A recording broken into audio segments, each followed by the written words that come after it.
பாரதி கண்ணம்மா இன்னைக்கு எபிசோடில் வந்த இன்ட்ரெஸ்டிங்கான சீன்ஸ் பற்றி பார்க்கலாம். பார்வதியோட ஹஸ்பண்ட் பாஸ்கரன் சரவணனோட வீட்டுக்கு வராரு. ஒரு வார்த்தை கூட சொல்லாமல் நீ பாட்டுக்கு கிளம்பி வந்துட்டேன், உன்னை பார்க்காம நான் எப்படி இருப்பேன் அப்படின்னு கேட்குறாரு. அத்தையும் நானும் தனியாக இருந்தோம், ஊர்க்காரங்களாம் எங்களை ஒதுக்கி வச்சிருவேன்னு பேசின உடனே அத்தை பயந்துட்டாங்க, அதனால தான் நான் அத்தையை நீ இங்கே வந்து கொண்டு வந்து விட்டுட்டு போயிருங்கன்னு சொன்னேன் அப்படின்னு சொல்கிறாங்க. இன்றைக்கி ஏதோ பரிகாரம் நீங்கள் பண்ண போகிறீங்கன்னு நான் கேள்விப்பட்டேன் அப்படின்னு பாஸ்கரன் கேட்குறாரு. ஆமாம், நீங்கள் சொன்னது கரெக்டு தான் அப்படின்னு சரவணன் சொல்கிறாரு. கொஞ்சம் நேரத்துக்கு முன்னாடி நாங்கள் அதை பற்றி தான் பேசிகிட்டு இருந்தோம் அப்படின்னு சொல்கிறாரு. கண்ணம்மா, சந்தியா, பார்வதி 3 பேருமே இப்போ பரிகாரம் பண்ணுறதுக்காக போகிறாங்க. ஊர் மக்கள் சொல்கிறாங்க, பரிகாரம் பண்ணி முடித்ததும் அகிலாண்டேஸ்வரிட்ட வந்து நீங்கள் மன்னிப்பு கேட்கணும், கேஸையும் வாபஸ் வாங்கணும் அப்படின்னு சொல்கிறாங்க. 3 பேரும் இப்போது தீச்சட்டி ஏந்தி பரிகாரம் பண்ணுறாங்க. சரவணன், பாரதி, பாஸ்கரன் 3 பேரும் பின்தொடர்ந்து போகிறாங்க. ஆனால் ஊர் மக்கள் அவங்க தனியாக தான் பரிகாரம் பண்ணணும், யாரும் போகக்கூடாது அப்படின்னு சொல்லிடுறாங்க. நம்ம குறுக்கு வழியில் போகலாம் அப்படின்னு 3 பேரும் டிசைட் பண்ணுறாங்க.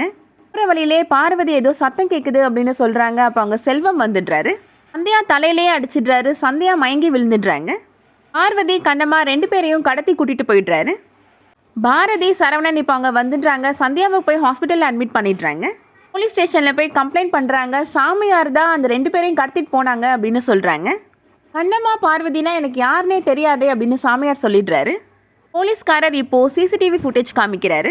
கண்ணம்மா, பார்வதி 2 பேரையும் கடத்திட்டு போனது செல்வம் தான் அப்படின்னு சொல்லிடுறாரு. அடுத்ததான் சாமியாரோட இடத்துல கண்ணம்மா, பார்வதி 2 பேரையும் கட்டி போட்டுறாங்க. செல்வம் இப்போ அங்கே வராரு. பார்வதி கன்னத்திலேயே பலார்னு அரைகிறாரு. ஒன்று மேலே கை வைக்கிற, உனக்கெல்லாம் கொஞ்சம் கூட அறிவே இல்லையா அப்படின்னு கண்ணம்மா திட்டுறாங்க. சாமியார் இப்போ அங்கே வந்துடுறாரு. நான் 3 பேர் தானே கடத்த சொன்னேன், நீ என்ன 2 பேரை மட்டும் கடத்தி கூட்டிகிட்டு வந்திருக்கிற அப்படின்னு சொல்கிறாரு.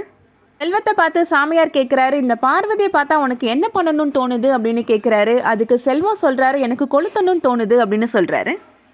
சாமியார் சொல்கிறாரு, அப்போ அதே மாதிரி செஞ்சிரு அப்படின்னு சொல்லிடுறாரு. பார்வதியை இப்போது வேறு இடத்துக்கு கூட்டிகிட்டு போயிடுறாங்க. அடுத்ததான் சரவணன் வீட்டில் நடக்கிறத காமிக்கிறாங்க. ஹேமா, லக்ஷ்மி 2 பேருமே அழுதுட்டுருக்குறாங்க.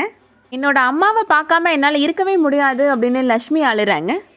ஹேமா சொல்கிறாங்க, எனக்கும் அம்மாவுக்கும் ராசி இல்லை போல், இப்போ தான் சமையல் அம்மாவை என்னோட அம்மாவை நினைக்க ஆரம்பித்தேன், அதுக்குள்ளே அவங்க இந்த மாதிரி என்னை விட்டு பிரிஞ்சு போயிட்டாங்க அப்படின்னு சொல்லி அழுறாங்க.